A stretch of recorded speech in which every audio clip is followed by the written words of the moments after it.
De volta com Tudo a Ver para você, obrigada pela sua companhia. A gente vai voltar a conversar sobre aquela questão, né, do bloco anterior, dos ataques que muitos artistas, muitos famosos recebem pelas redes sociais, né? E aí a gente trouxe o psicólogo Patrick Brito para poder entender um pouco mais o que se passa na cabeça de quem resolve atacar, né, uma pessoa, e também como as pessoas que recebem a crítica devem se portar. Patrick, boa tarde para você. Boa tarde, Paula. Muito obrigada por você ter vindo aqui, aceitado o nosso convite para debater um tema tão atual e tão importante, né, que é essa questão mesmo da saúde mental, que a gente está falando de saúde mental.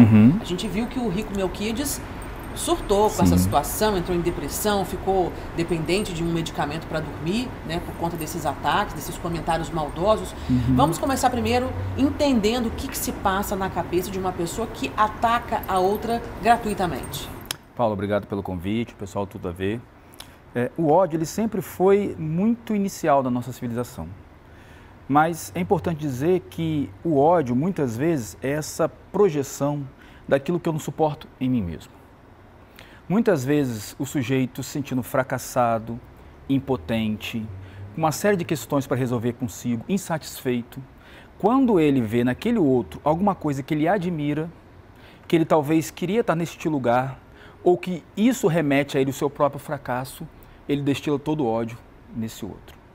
E aí, muitas vezes, o ódio é uma admiração não resolvida. É a famosa inveja, seria isso? É uma inveja, só que bem mais forte. Porque o ódio todo que o sujeito carrega sobre si, ele tenta fazer no outro, ele projeta no outro. Ou seja, eu tento destruir no outro o que eu não consigo lidar comigo mesmo. Gente, mas vamos falar pelo lado da psicologia, né? Isso tem solução? Uma pessoa que está acompanhando a gente agora, por exemplo, se encaixou nesse perfil, falou assim, opa, esse aí sou eu. Pode buscar ajuda? Isso tem como ser contornado?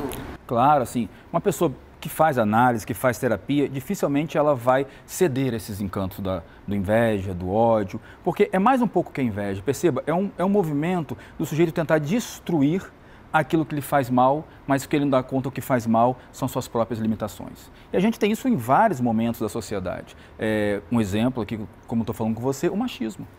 Quanto que os homens, quando se sentem mal financeiramente, quando se sentem num momento talvez de crise financeira, como que eles começam a atacar as mulheres em posição de destaque? Quando eles se sentem diminuídos. Diminuídos, né, de si próprio, e aí eles acham que é a mulher que ocupa o seu lugar, ou seja, é esse outro que me priva de alguma coisa.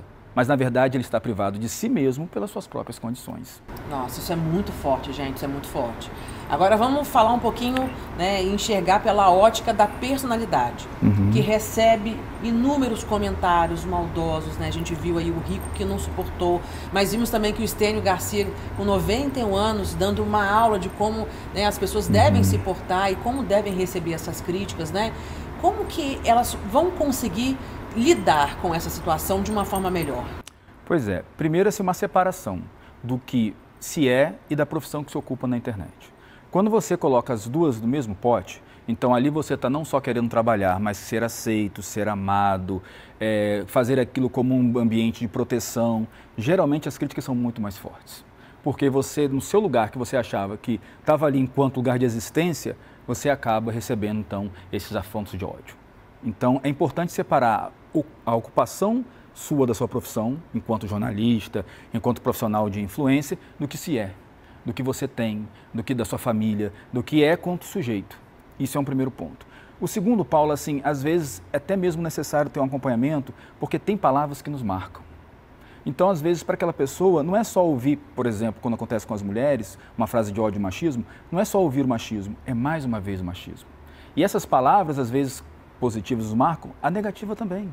Então, às vezes, é uma mulher que ouviu a vida toda algum tipo de palavra pelo machismo, às vezes ao sair da rua, às vezes de graça e aleatoriamente. Então, quando ela recebe isso na internet, é mais uma vez, é mais aquela palavra de novo. Ela se sente de novo num ambiente desprotegida. E aí é uma quebra, porque pela internet parecia que ela já estava famosa, que ela não sofreria mais isso. Então, assim, é importante perceber que até mesmo para quem é muito bem resolvido, é um desafio. É um desafio de você conseguir ouvir, às vezes, algumas coisas que te machucaram muito, e isso não machucar de novo. Você fala do Estênio, né? Mas, assim, até mesmo para o Estênio deve ter sido um desafio.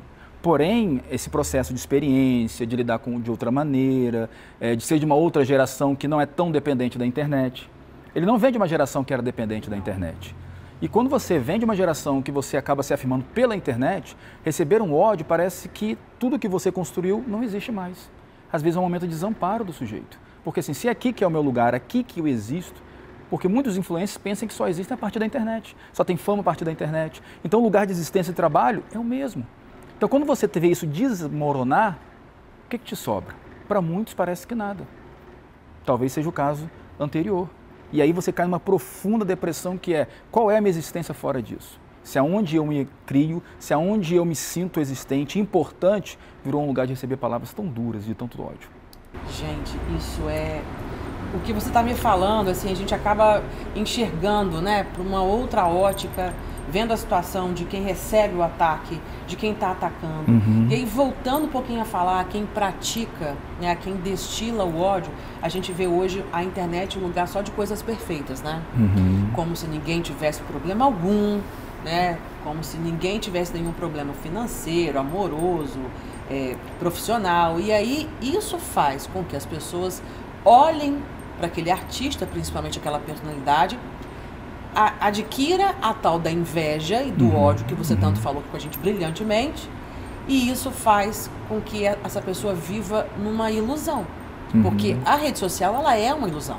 Sim, e é importante também, assim, além do sujeito se sentir muito frustrado hoje em dia, porque como parece todo mundo feliz, todo mundo perfeito, só eu que não tenho, e aí a gente vive no tempo da ostentação, não basta ter, tem que mostrar que se tem. Para além disso, a gente precisa entender que tem um outro movimento do hater, que é fazer um laço social com a pessoa. Quando você diz assim, eu sou hater, e vou te usar o seu nome, da Paula Trindade, de algum jeito percebe que ele quer ganhar um lugar de existência na sua vida. Entendi. Porque ele começa a ser conhecido a partir do momento que ele destina ódio contra alguém. São os haters de fulano. Então, no fundo, é um sujeito querendo existir naquele espaço. Ele quer aparecer. Ele quer aparecer, ele quer ser notado, né? Ele quer ser potente, ele quer dizer que ele tem alguma potência sobre aquela celebridade. Ele tem alguma maneira de mexer com aquela celebridade, alcançar ela, porque as celebridades são esse lugar um pouco inalcançável. Então, o ódio é a maneira que ele tem de tentar alcançar essa pessoa. Ai, que triste isso. Triste realidade, viu? Infelizmente, é uma realidade mundial e quase que incontrolável. Então, terapia nesse povo, né? Terapia nesse povo. Importante dizer que não se dá para odiar alguém sem odiar a si mesmo. Então, esse sujeito que está odiando, que está tentando existir a partir do ódio, é um sujeito que vai carregar esse ódio a vida toda. E nós sabemos o quanto é manifestado no corpo. A gente vê chegando na clínica o tempo todo pessoas que, através do ódio, têm vários sintomas psicossomáticos, doenças, paralisias e coisas muito graves, porque odiar ao outro é odiar um pouco de si mesmo. Gente, então, realmente, né, vamos reforçar que o mundo precisa de mais amor e em todos os âmbitos. Patrick, obrigada, viu, por ter abordado com a gente aqui esse assunto importante de uma forma brilhante, clara.